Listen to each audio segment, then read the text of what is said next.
नमस्कार साथियों, मैं वरिष्ठ अध्यापक हिंदी सूरजपाल सिंह आपका अपने YouTube channel SP classes Hindi में हार्दिक स्वागत करता हूं। दोस्तों, हम पिछले कुछ समय से पढ़ रहे थे सेकंड ग्रेड खासकर हिंदी के लिए, और उसकी निःशुल्क कक्षाएं हम आपके लिए लेकर आ रहे थे। लेकिन पिछले कुछ समय से मैं आपको कोई वीडियो नहीं दे पाया था, और उसका कारण मैं आपको बता दूं पहले ही कि अभी माध्यमिक शिक्षा बोर्ड के जो एग्ज़ाम चल रहे थे हमारे स्कूल में भी और वैसे, तो इन एग्ज़ाम्स के कारण से और उनकी तैयारी के कारण से मैं समय नहीं दे पाया था, जिसके लिए माफ़ी चाहूँगा। परंतु अब से हम रेगुलर विभिन्न प्रकार की हिंदी से संबंधित कक्षाएं लेकर आएंगे और आपको वरिष्ठ अध्यापक हिंदी की परीक्षा में सहयोग प्रदान करेगी। कुछ समय से कई मित्रों के साथियों के मैसेज आ रहे थे और कॉल भी आ रहे थे कि क्या बात है सर, वीडियो नहीं आ रहे हैं और कक्षाएं नहीं ले रहे हैं, तो आप उनको वापस स्टार्ट कीजिए। तो उन सभी मित्रों को मैं क्षमा याचना करता हूं, क्योंकि अभी तक मैंने नहीं दे पाया, जो अब वापस अपन निःशुल्क रूप से प्रारंभ करते हैं। अपन वापस उसको बिल्कुल लगातार नए सिरे से, और जो अपन ने देख लिया था पहले, मैंने बता दिया था कि लास्ट हम पढ़े थे चपला देवी, कक्षा 9 हिंदी जो चल रही है हमारी, चपला देवी, उसका कवि परिचय हमने देख लिया था। आज इस वीडियो में हम उनके द्वारा लिखित पाठ जो है नाना साहब की पुत्री देवी मैना को भस्म कर दिया गया, उससे संबंधित अपन आज इसमें पढ़ेंगे। पूरा पाठ देख लेंगे और उसमें क्या महत्वपूर्ण बिंदु है जो याद रखने योग्य हैं हमारे सेकंड ग्रेड के लिए। तो हम स्टार्ट करते हैं। चलिए प्रारंभ करते हैं। नाना साहब की पुत्री देवी मैना को भस्म कर दिया गया। सन 1857 ईस्वी के विद्रोही नेता धुंधुपंत नाना साहब कानपुर में असफल होने पर जब भागने लगे तो वे जल्दी में अपनी पुत्री मैना को साथ में ले जाना भूल गए, अर्थात कि ले जा नहीं सके थे एकदम से जल्दबाजी में। कब की बात है, घटना कब की है? 1857 ईस्वी की। नेता कौन से हैं? विद्रोही नेता धुंधुपंत। और कानपुर में असफल होने पर जब वे भागने लगे थे तो मैना को साथ में नहीं ले जा सके। देवी मैना बिठूर में पिता के महल में रहती थी, पर विद्रोह दमन करने के बाद में अंग्रेजों ने बड़ी ही क्रूरता से उस निरीह एवं निरपराध देवी को अग्नि में भस्म कर दिया। देवी तात्पर्य है यहाँ पर मैना, किसकी पुत्री है? धुंधुपंत नाना साहब की। फिर आगे देखिए, उसका रोमांचकारी वर्णन पाषाण हृदय को भी एक बार द्रवीभूत कर देता है। कानपुर में भीषण हत्याकांड करने के बाद अंग्रेजों का सैनिक दल बिठूर की ओर गया। कानपुर में भीषण हत्याकांड के बाद में अंग्रेजों का सैनिक दल बिठूर की ओर जाता है। बिठूर में नाना साहब का राजमहल लूट लिया गया, पर उसमें बहुत थोड़ी संपत्ति अंग्रेजों के हाथ में लगी थी। इसके बाद अंग्रेजों ने तोप के गोलों से नाना साहब का महल भस्म कर देने का निश्चय किया। सैनिक दल ने जब वहां पर तोपें लगाई, उस समय महल के बरामदे में एक अत्यंत सुंदर बालिका आकर के खड़ी हो गई। उसे देखकर अंग्रेज सेनापति को बड़ा आश्चर्य हुआ, क्योंकि महल लूटने के समय वह बालिका वहां कहीं दिखाई नहीं दी थी, अर्थात कि इतने समय से वह बालिका कहाँ थी और एकदम से अचानक कहाँ से यह आ गई।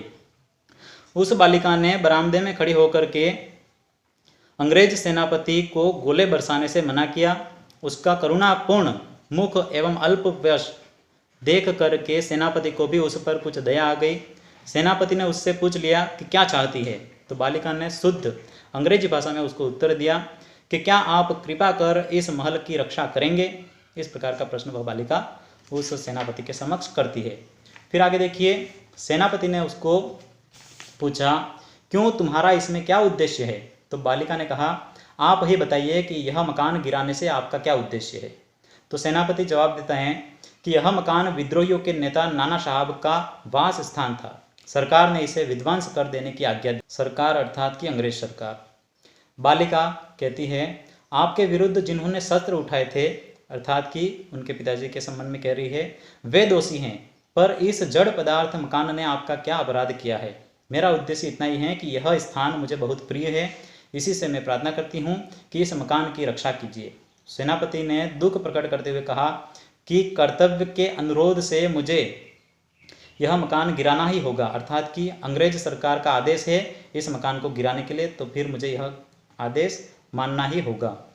फिर आगे वह कहती है, इस पर उस बालिका ने अपना परिचय बताते हुए कहा कि मैं जानती हूँ कि आप जनरल हैं।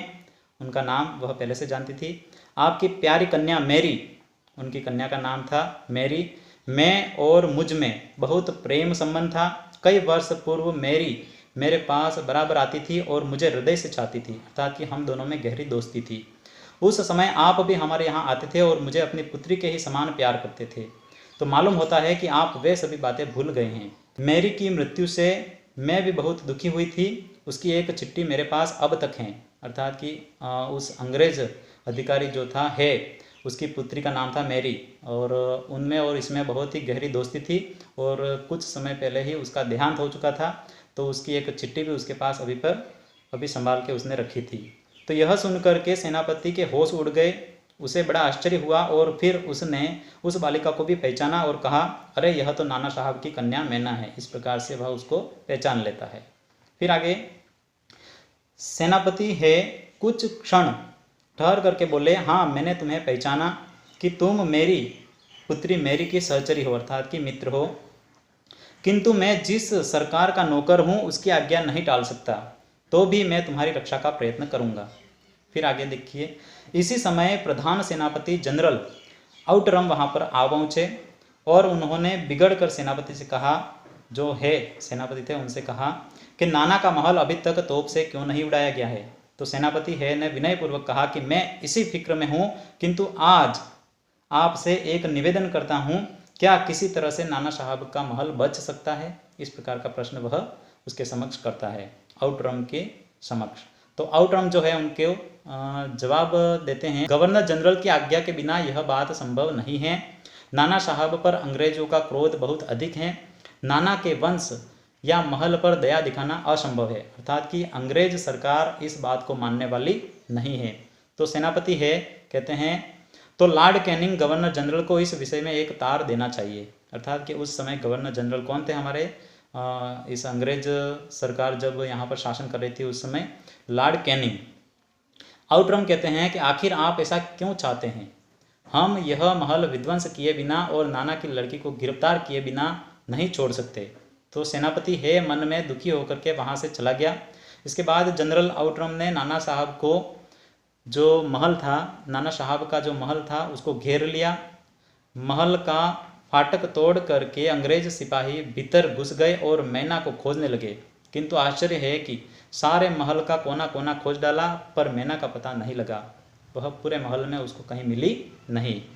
फिर आगे उसी दिन संध्या समय लॉर्ड कैनिंग का एक तार आया जिसका आशय इस प्रकार था, लंदन में मंत्रिमंडल का यह मत है कि नाना का स्मृति चिन्ह तक मिटा दिया जाए, इसलिए वहाँ की आज्ञा के विरुद्ध कुछ नहीं हो सकता। अर्थात कि वहाँ से ऑर्डर प्राप्त हो चुका है कि नाना साहब के संबंध में जितने भी स्मृति चिन्ह तक हैं उन सभी को समाप्त कर दिया जाए, उन सभी को खत्म कर दिया जाए। तो उसी क्षण क्रूर जनरल आउटरम वहाँ पर उनकी आज्ञा से नाना साहब के सुविशाल राज मंदिर पर तोप के गोले बरसने लगे और उस प्रकार की आज्ञा प्राप्त होते ही आउटरम ने बिना सोचे समझे और नाना साहब के सुविशाल राज मंदिर पर तोप के गोले बरसाने लगा। घंटे भर में वह महल बिल्कुल मिट्टी में मिला लिया गया, उसका बिल्कुल अंत कर दिया गया, समाप्त कर दिया गया महल को। उस समय लंदन के सुप्रसिद्ध एक पत्र छपता था टाइम्स नाम से, तो उसमें 6 सितंबर को यह एक लेख में लिखा गया, बड़े दुख का विषय है कि भारत सरकार आज तक उस दुर्दांत नाना साहब को नहीं पकड़ सकी जिस पर समस्त अंग्रेज जाति का भीषण क्रोध है। जब तक हम लोगों के शरीर में रक्त रहेगा तब तक कानपुर में अंग्रेजों के हत्याकांड का बदला लेना हम लोग न भूलेंगे। उस दिन पार्लियामेंट में हाउस ऑफ लॉर्ड्स सभा में सर थॉमस है की एक रिपोर्ट पर बड़ी हंसी हुई। जो थॉमस है थे उनकी एक रिपोर्ट जिस पर सारी सभा हंसने लगी, जिसमें सर है ने नाना की कन्या पर दया दिखाने की बात लिखी थी। है के लिए निश्चय ही यह कलंक की बात है।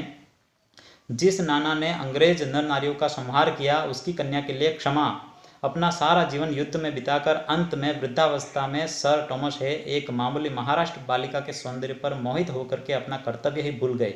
इस प्रकार की विचारधारा, इस प्रकार का वे सोच करके उसके ऊपर हंसी उड़ाने लगे थे, अर्थात कि हास्य व्यंग्य करने लगे उनके ऊपर, है के ऊपर।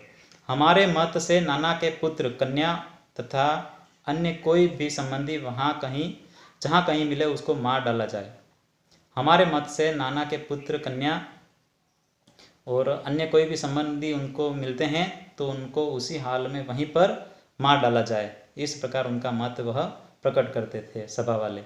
नाना की जिस कन्या से हे का प्रेमालाप हुआ है उसको उन्हीं के सामने फांसी पर लटका देना चाहिए। इस प्रकार की वे सभा जो व्यक्ति थे सभा वाले, वे सभी इस प्रकार का वार्तालाप कर रहे थे। सन 1857 के सितंबर मास में अर्धरात्रि के समय चांदनी में एक बालिका स्वच्छ उज्ज्वल वस्त्र पहने हुए नाना साहब के भग्नावशिष्ट प्रसाद के ढेर पर बैठी रो रही थी। पास ही जनरल आउटरम की सेना भी ठहरी हुई थी। कुछ सैनिक रात्रि के समय रोने की आवाज़ सुनकर के वहां गए। बालिका केवल रो रही थी, सैनिकों के प्रश्न का कोई उत्तर नहीं देती थी। लेकिन इसके बाद कराल रूपधारी जनरल आउटरम की भी वहां पर इसके बाद कराल रूपधारी जनरल आउटरम भी वहां पर आ पहुंचा। वह उसे तुरंत पहचान करके बोला, ओह यह तो नाना साहब की लड़की कौन है? मैना है। पर वह बालिका किसी और न देखती थी और न अपने चारों ओर सैनिकों को देख करके जरा सी भी डरी थी। जनरल आउटरम ने आगे बढ़कर कहा, अंग्रेज सरकार की आज्ञा से मैंने तुम्हें गिरफ्तार किया। मैना जो है उसके मुंह की ओर देख करके आर्त स्वर में बोली, मुझे कुछ समय के लिए यहाँ पर छोड़ दीजिए जिसमें आज मैं यहीं पर जी भर के रो लूँ। पर पाषाण हृदय वाले जनरल अर्थात कि जनरल आउटरम की बात कही गई है, उसने उसकी अंतिम इच्छा भी पूरी नहीं होने दी। उसी समय मैना के हाथ हथकड़ी से पकड़ लिए और फिर मैना के हाथ में हथकड़ी पड़ी और वह कानपुर के किले में ला करके कैद कर दी गई। उस समय महाराष्ट्रीय इतिहासवेत्ता महादेव चिटनवीस के बाखर अखबार में बाखर पत्र में छपा था।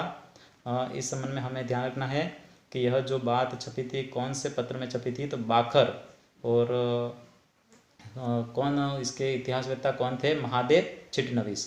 इन दोनों का नाम ध्यान रखेंगे। कल कानपुर के किले में एक भीषण हत्याकांड हो गया। नाना साहब की एकमात्र कन्या मैना धधकती हुई आग में जला करके भस्म कर दी गई। भीषण अग्नि में शांत और सरल मूर्ति उस अनुपमा बालिका को जलती देख सब ने उससे देवी समझ करके प्रणाम किया।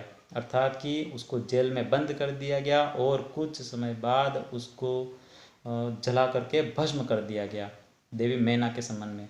इस प्रकार की दर्दनीय घटना वहाँ पर उस जेल में हुई थी, जिसके ऊपर महाराष्ट्रीय इतिहासवेत्ता जो महादेव चिटनवीस थे उन्होंने बाखर अखबार में बाखर पत्र में इस प्रकार की घटना से संबंधित यह पंक्तियाँ छापी थी। फिर आगे देखिए, इसके अंत में हम देख लेते हैं एक बार कुछ यहाँ पर संबंधित हिंदू पंच। यह अपने समय की चर्चित पत्रिका हिंदू पंच का प्रकाशन सन 1926 में कलकत्ता से हुआ। इसके संपादक थे ईश्वरी दत्त शर्मा। 1930 में इसका बलिदान अंक निकला जिसे अंग्रेज सरकार ने तत्काल जब्त कर लिया था। चांद के फांसी अंक की तरह यह भी आज़ादी का एक महत्वपूर्ण दस्तावेज है। इस अंक में देश और समाज के लिए अपनी जान न्यौछावर करने वाले व्यक्तियों के बारे में बताया गया है। तो हिंदू पंच, इसका प्रकाशन कलकत्ता से 1926 ईस्वी में, और इसके संपादक हमें याद रखने हैं ईश्वरी दत्त शर्मा। तो इस प्रकार से यह पाठ संपूर्ण रूप से पूरा होता है। इसको आप महत्वपूर्ण बिंदुओं के तौर पर पढ़ें या फिर एक काम करना, आप किताब खोल देना और किताब खोल करके इस वीडियो को देखते जाइए और उन लाइनों पर आप गौर करते जाइए। तो इस प्रकार से आपको पढ़ने में सरलता होगी। फिर हम अगला वीडियो बहुत ही जल्द लेकर आएंगे और आपको बिल्कुल सेकंड ग्रेड की तैयारी भली भांति अच्छे से आपको करवाने का प्रयास करेंगे। तो चलिए दोस्तों, मिलते हैं अगले वीडियो में। तब तक के लिए धन्यवाद। जय हिंद।